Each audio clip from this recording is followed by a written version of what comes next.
dar a todos la bienvenida y sobre todo mi más profundo agradecimiento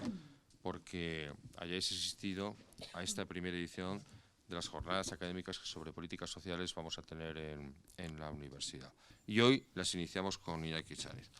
Bien, cerrado el exordio sobre lo que es la razón de nuestra convocatoria, a mí, como presidente de la Fundación, pues lo que me habían encargado era que presentase Iñaki Chaniz y renuncio a hacerlo, no puedo hacerlo. No puedo por muchas razones. Primero porque sería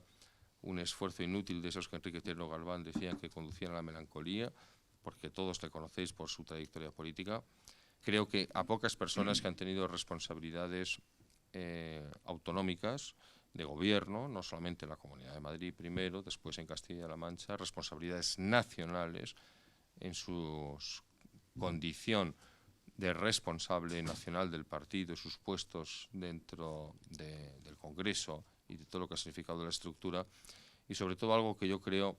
desde la lejanía ya, que creo que está infinitamente por encima de los puestos que has ocupado en la vida, que es su enorme calidad humana y su enorme calidad intelectual y su capacidad de aportar ideas.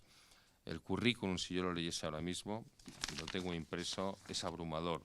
Yo creo que de una persona como Ignacio Chaniz lo que tenemos que apreciar más, como lo tengo que decir de los otros ponentes que tenemos convocados, es fundamentalmente, más que el elogio del pasado, la admiración por el futuro. Y creo que lo que él puede proponer para el futuro, desde su perspectiva, en este caso, del Partido Popular, como después lo hará el Partido Socialista, como después lo hará Ciudadanos y como después lo hará Podemos, puede ser terriblemente enriquecedor.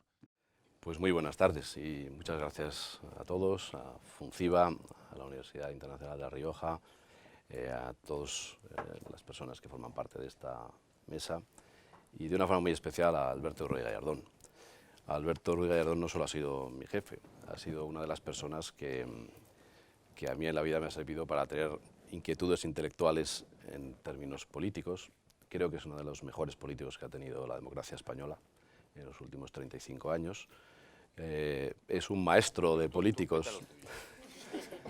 y creo que nadie podía presidir mejor. Yo no sabía que hoy iba a estar aquí, es un enorme honor que además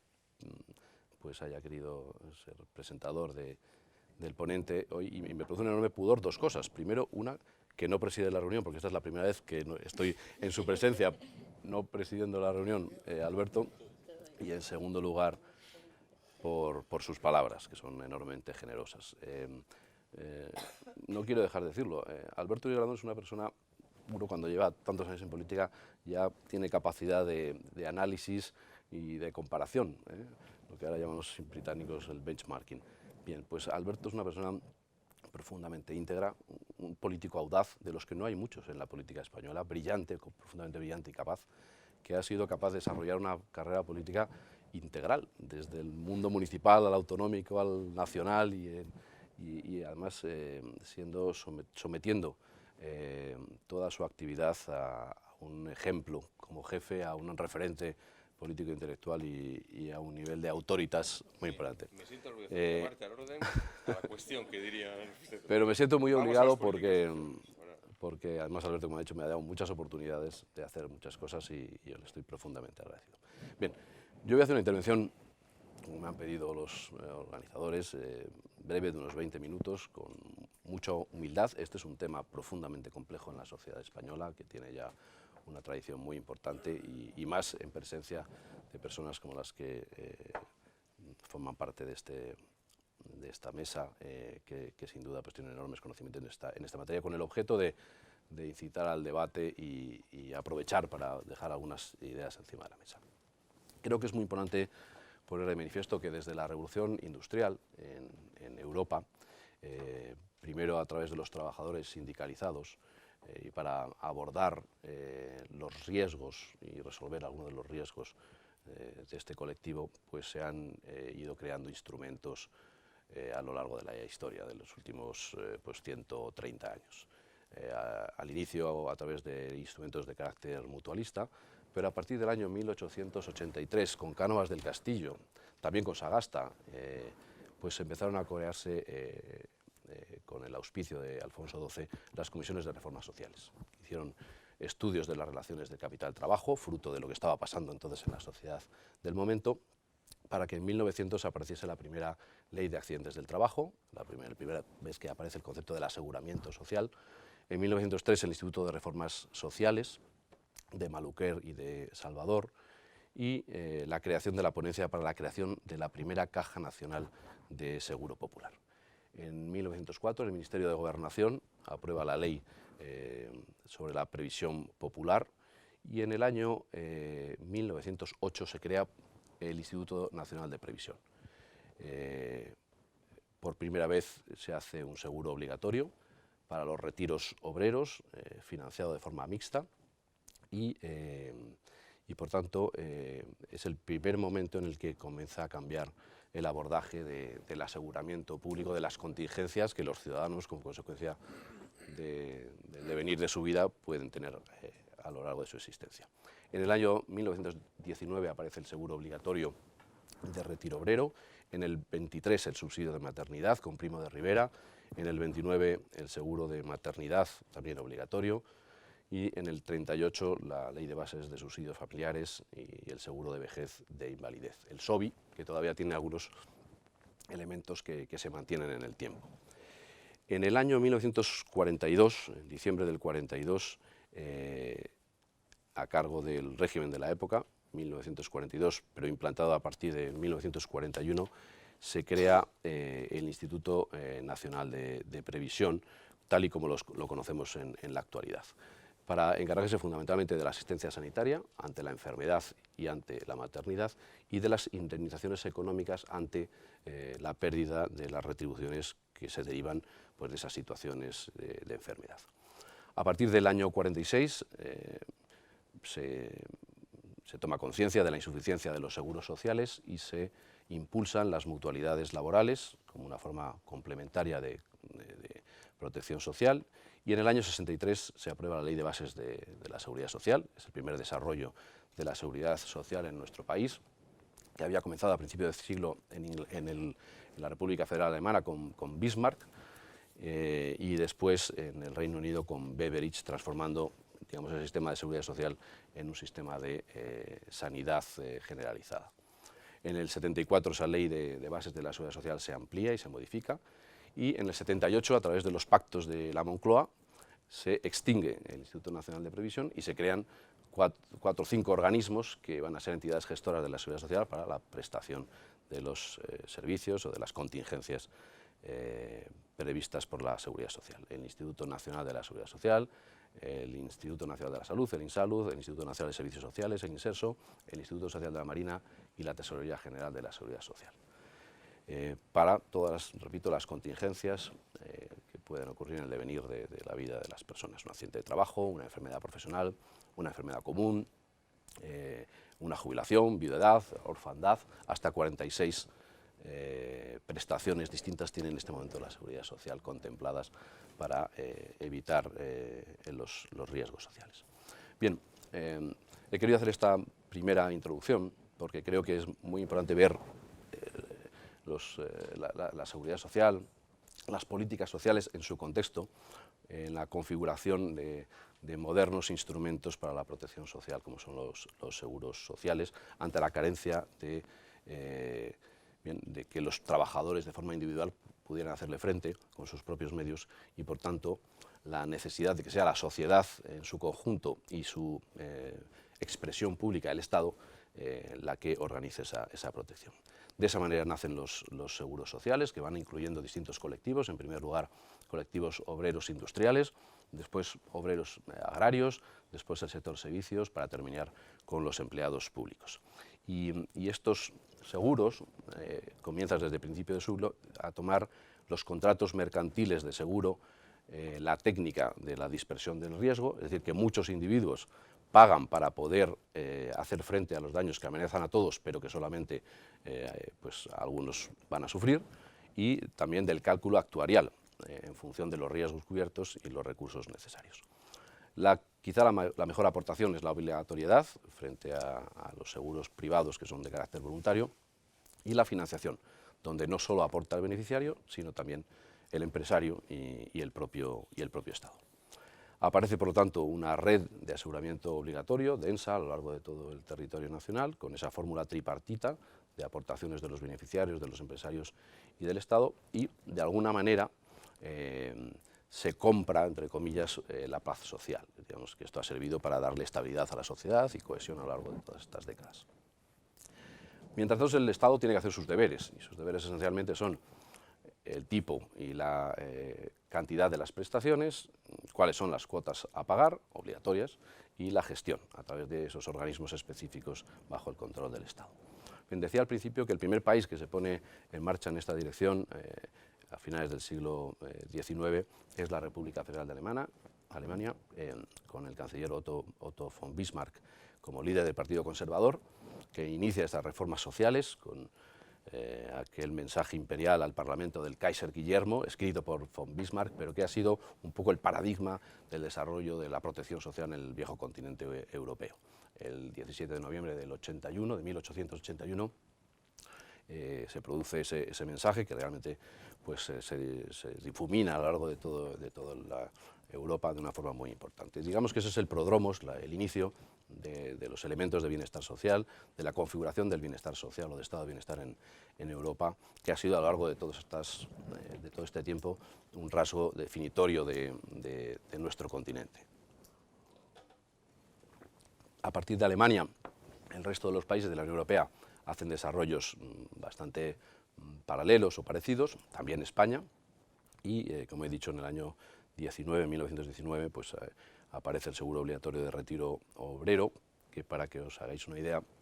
pues cubre a personas entre 19 y 65 años y el cupo de haber anual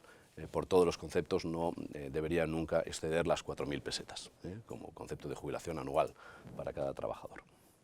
En el año 1919 se pone en marcha el seguro de paro forzoso. Son 17 entidades gestoras privadas las que se hacen cargo del paro forzoso. No había todavía una institución como es ahora el INEM que se hiciera cargo de la contingencia de desempleo. Y por lo tanto, Europa sigue avanzando en estos desarrollos. De hecho, para muchos Europa, los valores y las normas que contiene el modelo social europeo son precisamente el corazón de lo que significa el ser europeo. El viejo continente es el sello diferencial basado en el humanismo cristiano, que ha sido la base sobre la que se han fundado nuestras sociedades o nuestra civilización. Esta es una cuestión histórica y no política, ¿no? Bien, los estados de bienestar, o si se prefiere, las sociedades del bienestar, que configuran los instrumentos administrativos del estado de bienestar en España, desarrollan un importante número de funciones que fundamentalmente pretenden la redistribución de la riqueza para proteger a los más vulnerables y también para invertir en capital humano y en capital social. Los ciudadanos usan y a la vez contribuyen a ese estado de bienestar en las distintas fases de su vida, de modo forma que se produce una redistribución, por una parte etaria,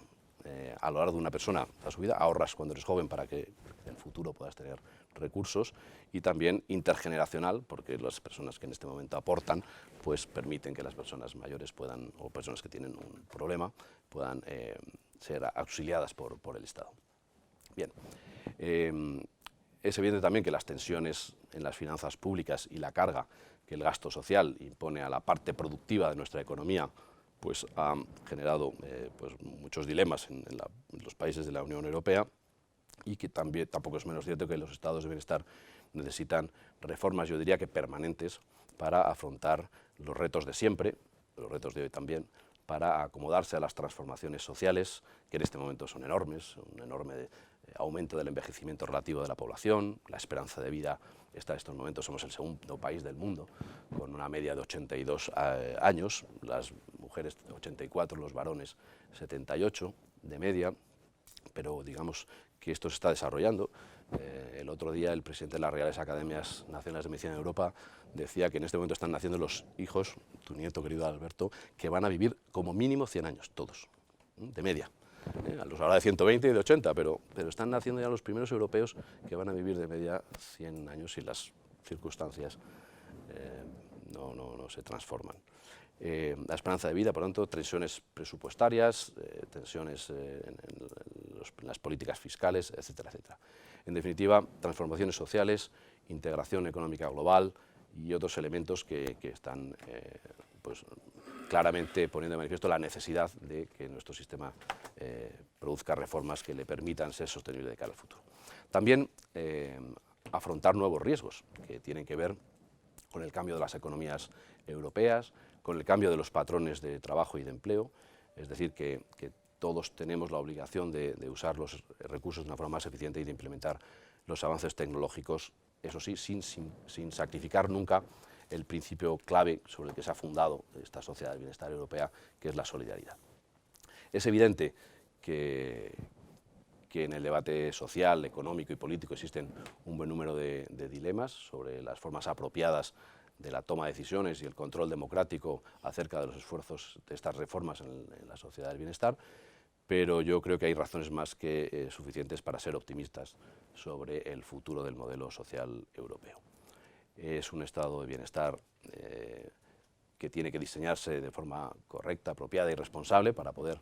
promover el crecimiento sostenible de España y de la Unión Europea, y tiene que ser un factor de competitividad y de paz social y de cohesión, y de hecho pues algunos ejemplos tenemos a lo largo del tránsito de esta profunda crisis que ha permitido resolverse de una forma razonable gracias a la cohesión de la sociedad española, intrafamiliar, interfamiliar y general, yo diría, ¿no?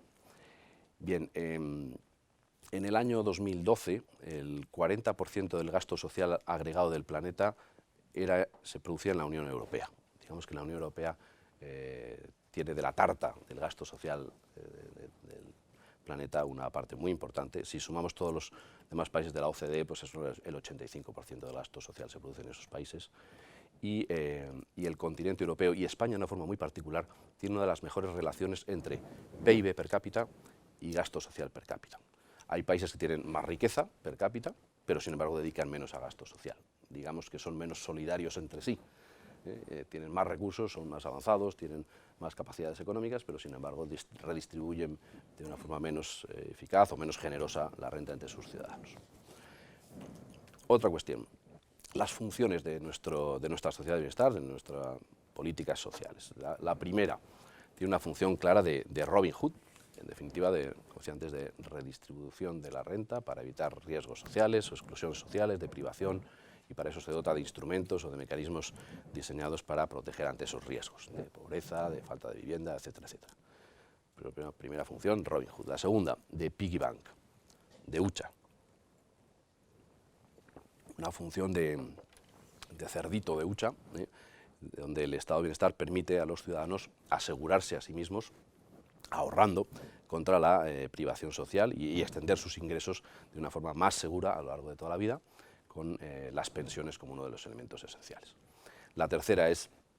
una función de inversión social, que permite al Estado invertir en las personas del país, en capital social, guarderías, educación obligatoria, universidades, formación permanente, beneficios fiscales, etcétera, etcétera, etcétera, que en definitiva lo que hacen es cimentar la convivencia, mejorar la cohesión social y dar una estabilidad a la sociedad que en tiempos como los que hemos vivido pues es más que oportuna. En términos macroeconómicos, los presupuestos generales del Estado en materia social sirven como estabilizadores automáticos contra los efectos de las crisis económicas a nivel personal, a nivel social o general también, y más específicamente dirigen un número de prioridades políticas que incluyen la macro y microeficiencia agregada, suavizan el consumo, al final esa redistribución etaria, eso de ahorrar para la vejez, o que entre todos financiemos becas para quien lo necesita, o a través de desgravaciones fiscales a las familias, redistribuye el consumo y mejora el consumo de esas familias, de esas personas mayores y de esos miembros de la sociedad, de forma que retroalimenta económicamente también el ciclo. Por tanto, suavizan el consumo, permiten compartir riesgos entre la sociedad, disminuyen la pobreza, las inequidades, la desigualdad, la exclusión social en definitiva. Bien, decía al principio que sistemas tan complejos en nuestro país, en toda la Unión Europea, es evidente que necesitan de reformas permanentes. Y creo que la sociedad tiene que ser consciente de que este es uno de los elementos que hay que estar repensando de forma constante. Y creo que el que Funciva pues dedique parte de sus actividades a repensar estas cosas me parece extraordinariamente importante, porque creo que el debate sobre cómo afrontar las políticas sociales del futuro tiene que salir del escenario político, o debe complementarse también desde el escenario político con reflexiones serenas, ponderadas, equilibradas, y yo creo que desinteresadas, para poder construir un potente sociedad o estado de bienestar que nos permita bueno, que sea sostenible y que nuestros hijos y nuestros nietos puedan disfrutar también de él como lo han disfrutado nuestros abuelos, nuestros padres y nosotros mismos, ¿no? Para eso hace falta consensos, acuerdos. Desgraciadamente en la sociedad española en este momento, en estas políticas, no se están produciendo y por tanto pues, creo que todos somos plenamente conscientes de que es muy necesario que en España pues, se produzcan determinados elementos, el presidente de la Fundación lo decía hace unos minutos, que permitan avanzar de la mano en determinadas cuestiones que son básicas, que son esenciales y sobre las que no se debería discutir para poder seguir avanzando en los instrumentos, en la letra pequeña, en determinadas cuestiones, pero no perder todo eso que nuestros mayores han desarrollado a lo largo de tantos años con tanto esfuerzo y con tanto sacrificio, ¿no? Desde hace, repito, pues más de 130 años. Los cambios demográficos son impresionantes. En este momento en España aproximadamente el 19%, casi el 20%, son mayores de 65 años, pero en el año 2030 va a ser el 24%, va a crecer 5 puntos el número de personas mayores. No hay nacimientos, la natalidad, la demografía pues está lamentablemente en un ciclo pues enormemente preocupante, y en el año 2050, si la tendencia no cambia, será del 28% el número de personas mayores. Es decir, 1 de cada 3 personas en la sociedad va a ser una persona mayor de 65 años, y eso evidentemente tiene implicaciones importantísimas en la ordenación y configuración de nuestro sistema de protección, porque al final las personas que financian esos sistemas son las personas en activo, son los trabajadores a través de sus cuotas, a través de sus impuestos, y digamos que la ecuación, si no se mantiene de forma equilibrada, al final se romperá. La globalización, evidentemente, en este momento hay más elementos de integración europea y de cesión de decisiones soberanas de los países. Hay un intento de crear una seguridad social europea y de coordinación de los instrumentos en las sanidades públicas de los distintos países. Yo estaba la semana pasada reunido con el ministro británico de Salud, Jeremy Hunt, y cuando escuchaba los problemas del National Health Service pensaba que eran muy similares a los que nosotros hemos vivido a lo largo de los últimos años, en términos de personal, en términos de desarrollos, de presión del gasto farmacéutico, de las innovaciones tecnológicas, farmacéuticas, químicas,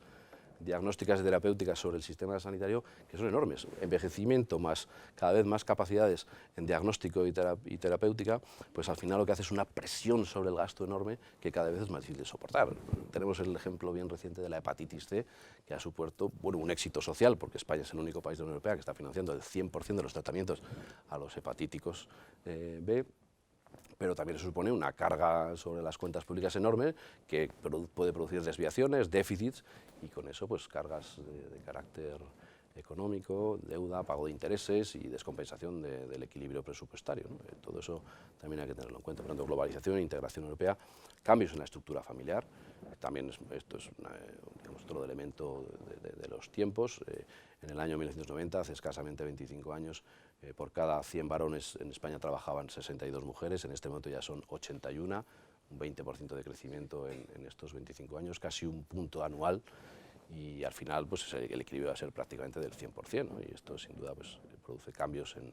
las familias, cambios en la forma de entender la sociedad y nuevas necesidades desde el punto de vista social. Las tecnologías, la innovación, el mix del empleo, está disminuyendo evidentemente el empleo industrial y aumentando el empleo en el sector de los servicios, pues también produce cambios de abordaje en esta cuestión. No sé cómo voy de tiempo, pero si quizá hago una reseña última de... Ahora es tiempo para los demás expuestos. Bien, he hecho una parte de análisis histórico, otra parte de los retos que tenemos en este momento como sociedad en España, en Europa, qué se está haciendo en otros países, y me gustaría también poner de manifiesto qué ha pasado en los últimos años. En el año 95 España tenía una situación de enorme complejidad en el ámbito de las prestaciones sociales. La seguridad social estaba en un enorme compromiso. Hubo que habilitar 2 créditos de 500.000 millones de pesetas de la época, porque la seguridad social, que entonces no diferenciaba las distintas prestaciones, cubría la sanidad y cubría a la vez las pensiones. De forma que la sanidad, la presión del gasto sanitario sobre las pensiones empezaba a hacer que los expertos en sistemas actuariales empezaran a pensar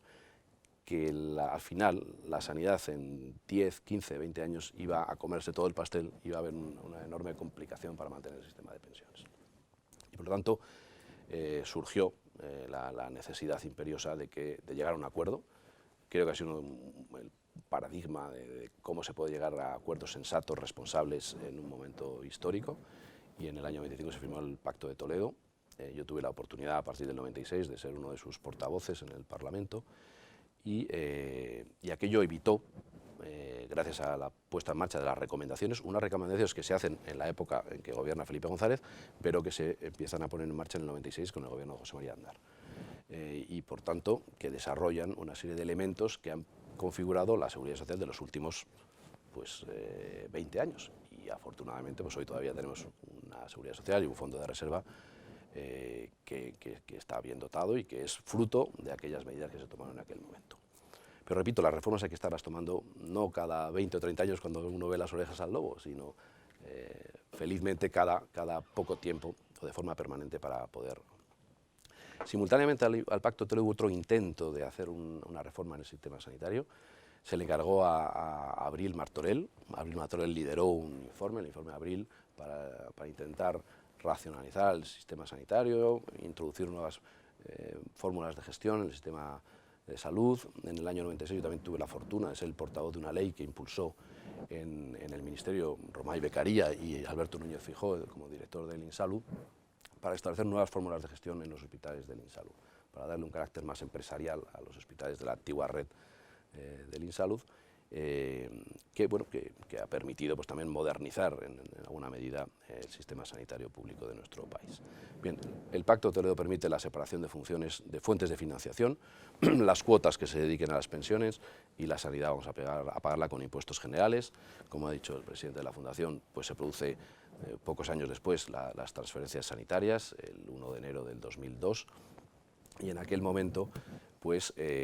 digamos que la descentralización es máxima. Aquellas transferencias fueron las más grandes que se hicieron en la historia de la democracia española. Era la sanidad que era, digamos, el elemento de gasto más importante de los gobiernos, y además a 10 comunidades autónomas simultáneamente. Como ha dicho el presidente, pues Madrid fue generoso, porque el planteamiento que le hizo a Alberto Núñez Gallardón, el presidente del gobierno o presidente de la comunidad, es si Madrid ayuda, podemos cerrar las transferencias, porque Madrid era el 50% de lo que había que transferir. Y por tanto había 9 comunidades que eran el 50% y una que era el otro 50%. Entonces si Madrid daba el paso, y por eso hablaba antes de la audacia de dar ese paso adelante, porque Alberto ha hablado de que yo configuré la ley que en Madrid dio de cobertura a la sanidad, la Ley de Ordenación Sanitaria de Madrid, la LOSCAM, y algunos instrumentos más, pero la decisión política grave no era la de armar una ley para recibir las transferencias, sino dar el paso de querer las transferencias para una comunidad tan compleja como Madrid, con 36 grandes hospitales, punteros en Europa, con las mejores tecnologías y desarrollos, y además ser solidarios con otras comunidades autónomas que iban a seguir viniendo a Madrid para recibir tratamiento, ¿no? Entonces, configurar esa organización y sobre todo impulsar ese proyecto político, de luego fue yo creo que una magnífica decisión, y se debe a que en nuestro país pues, a lo largo de los últimos años ha personas audaces que han sido capaces de estar al frente de esos desarrollos y de esos avances, ¿no? Bien, vivimos años en aquellos tiempos de crecimientos muy importantes, superiores al 3%, eso permite que la sociedad crezca, que la riqueza crezca, que la sanidad pueda financiarse, que las pensiones puedan también pagarse, pero llegamos a la crisis económica a partir del 2008 y de una forma más importante 9, 10 y 11, donde bueno, pues yo creo que una no muy afortunada gestión económica pues produce una situación en los sistemas de seguridad social y de prestaciones sociales muy grave. En el año 2011 A mí me tocó hacerlo desde Castilla-La Mancha, pero yo tenía responsabilidades ya desde el primer momento nacionales en el partido y por tanto fui plenamente consciente de la situación. La foto fija aproximada eran 16.000 millones de euros de deuda sanitaria, centenares de miles de facturas sin pagar a la sanidad, turismo sanitario de muchos países de la Unión Europea que venían aquí sin tener que financiar ni compartir flujos económicos para el tratamiento sanitario. Recuerdo perfectamente cómo la embajada británica en su página web a los británicos que entraban les decía: si usted manda un hijo o viene de vacaciones a España, no constituya ningún seguro privado porque en España todo es gratis y usted tendrá la mejor asistencia privada. Y sin embargo tú mandabas un hijo a Inglaterra a pasar un mes y te hacían pues pagar unos seguros privados enormes porque no era recíproco, ¿no? Digamos que eso también pues había que reestudiarlo. Empezaron a haber impagos muy importantes a las farmacias. En mi comunidad autónoma yo estuve 9 meses sin poder pagar ni un solo medicamento a las farmacias, como consecuencia de que el presupuesto del 2011 estaba agotado en el mes de abril. Yo hasta el 1 de enero no pude pagar, tuvimos que hacer un instrumento financiero con las cajas de ahorro de la región, que estaban también buenas, para poder dar cobertura a que los farmacéuticos, a los 2.000 farmacéuticos de la región, pues pudieran seguir financiando los medicamentos de una forma transitoria hasta que el 1 de enero se empezó a pagar, y luego a través de los mecanismos del FLA, del Fondo de Liquidez Autonómica y del pago a proveedores del ICO, pues conseguimos pocos meses después saldar la deuda. Y por eso decía que durante estos años yo he tenido que pagar, la Administración Sanitaria de Castilla-La Mancha ha tenido que pagar 3 millones diarios de intereses de aquellas deudas. Claro, el coste de oportunidad de dedicar esos 3 millones a retribuir a la banca por sobregastos en otra etapa respecto de poderlos dedicar a servicios sociales y sanitarios, pues es muy importante. Por eso hacer las cosas bien en términos económicos es la mejor fórmula de mantener unos sanos servicios sociales y sanitarios. En definitiva, después de una gestión yo creo que muy razonable, podemos después entrar en debate, a lo largo de estos años, con reformas muy importantes, se han recuperado los servicios sociales y la sanidad, se han pagado las pensiones, todas las pensiones durante todo este tiempo, todas las prestaciones por desempleo. Fijaos que en estos últimos 4 años hay 1 millón más de pensionistas en España, 1 millón más. Hemos pasado de 8 millones a 9 millones de pensionistas. El presupuesto de pensiones en España es más alto que nunca, 136.000 millones de euros de pensiones. La pensión media supera los 1.000 euros, está exactamente en 1.047 euros por 14 pagas. Hay 46 prestaciones de la Seguridad Social que se siguen ofertando a los ciudadanos españoles, y el sistema en estos momentos, digamos que no está blindado a largo plazo, pero es sostenible para los próximos 10 o 12 años. Y hay que empezar ya a hacer nuevas reformas para que en el futuro pues, podamos decir que se ha prolongado la capacidad de supervivencia del sistema. Mantener la seguridad social y todas estas prestaciones en un momento de tan profunda crisis donde ha habido que hacer tantos ajustes fue una decisión política. Es decir, no ha sido casualidad, fue priorizar, y el presidente pues, ha sido miembro del gobierno que ha tomado esas decisiones, priorizar que lo que era intocable eran los servicios sociales, que era la dependencia, que era la sanidad. ¿Se han hecho ajustes? Pues por supuesto, es decir, había en algunos sitios ineficiencias, y en algunos hospitales y en algunas prestaciones ineficiencias importantes que se han abordado, pero digamos que si la contribución de otros sectores a la crisis ha sido de un 40 o 50% de su presupuesto, la sanidad ha hecho una contribución de entre el 10 y el 15%, es decir, la cuarta parte de otros sectores, digamos que ha sufrido menos las inclemencias de esta profunda crisis que hemos vivido y que estamos afortunadamente empezando a salir, y ya se notan los presupuestos. Estos presupuestos sanitarios del año 2016 ya crecen de una forma importante, ya hay, digamos, otra vez capacidad inversora y de recuperar alguna de las prestaciones que en su momento se dejan. Reformas, por lo tanto, y un trabajo ímprobo que sin duda tiene que continuar. Nosotros lo solemos decir en nuestra casa, y es la mejor política social es el empleo. ¿Por qué? Pues que una persona que trabaja es una persona que no cobra la prestación por desempleo, o el subsidio por desempleo, o los 420 euros cuando ya parado de larga duración, y sin embargo empieza a trabajar, empieza a pagar sus cuotas de seguridad social, empieza a pagar impuestos directos e indirectos a través del consumo, y empieza a ser un elemento positivo, creativo en la economía y no pasivo, ¿no? Por lo tanto, es muy importante mantener el empleo. En estos últimos años se ha creado empleo intensamente. En el último trimestre, la cifra de ayer era francamente positiva, 300.000 empleos en un trimestre, 100.000 al mes, 1.747 empleos diarios. Yo recuerdo cuando era portavoz de empleo en el Congreso de los Diputados que eran 3.200 nuevos desempleados diarios. 3.200 nuevos desempleados diarios en España. Bueno, pues ya se están creando 1.700, es decir, que ya el ritmo está empezando a cambiar y sin duda pues eso va a ser, desde luego, un elemento muy importante para la sostenibilidad de los sistemas, una oportunidad de futuro y un elemento para mejorar nuestra capacidad. En definitiva, creo, y con esto termino, que tenemos que sentirnos muy orgullosos de muchas cosas. En primer lugar, de la cohesión social de estos años, de cómo los abuelos han cuidado a los nietos, de cómo los abuelos han ayudado a las familias, de cómo las familias han ayudado entre sí y de cómo la sociedad en su conjunto, a través de estos estabilizadores sociales, ha sido capaz de pasar la crisis económica más profunda de las últimas 3 o 4 décadas, en un país donde se vive mucho y se vive bien, uno de los países donde mejor se vive en términos comparativos, medidos por los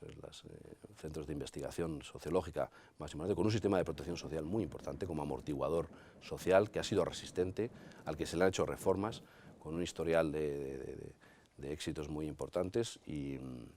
bueno, pues que esto es la base para seguir trabajando y una palanca para sentirnos orgullosos de esta historia de éxito colectivo como sociedad, en la que todos hemos aportado mucho, todos los partidos políticos, todas las asociaciones, toda la vertebración de nuestra sociedad, pero que esto no se acaba aquí, que los retos son enormes por los que tenemos por delante, y por lo tanto tenemos que seguir trabajando todos los días en el Parlamento y en las instituciones y en las asociaciones y en la sanidad real y en la gestión para que este sistema del que nos sentimos orgullosos, que tiene muchas virtudes y algunos pegas o problemas endémicos, pues siga siendo un elemento que permita solventar muchos problemas a muchas personas que si no lo tuvieran pues lo pasarían mucho más, es decir, mucho peor. Pensad en lo que es una familia de unos ingresos discretos, la posibilidad de que uno de los miembros de la familia pues, se enferme con un cáncer o con una hepatitis C, cuyo tratamiento en estos momentos pues, supone 70.000 euros, 80.000 euros. Si no hubiera un sistema de protección que permitiese que esas personas tuvieran la seguridad de que pueden ir a un magnífico hospital y resolver ese problema de una forma casi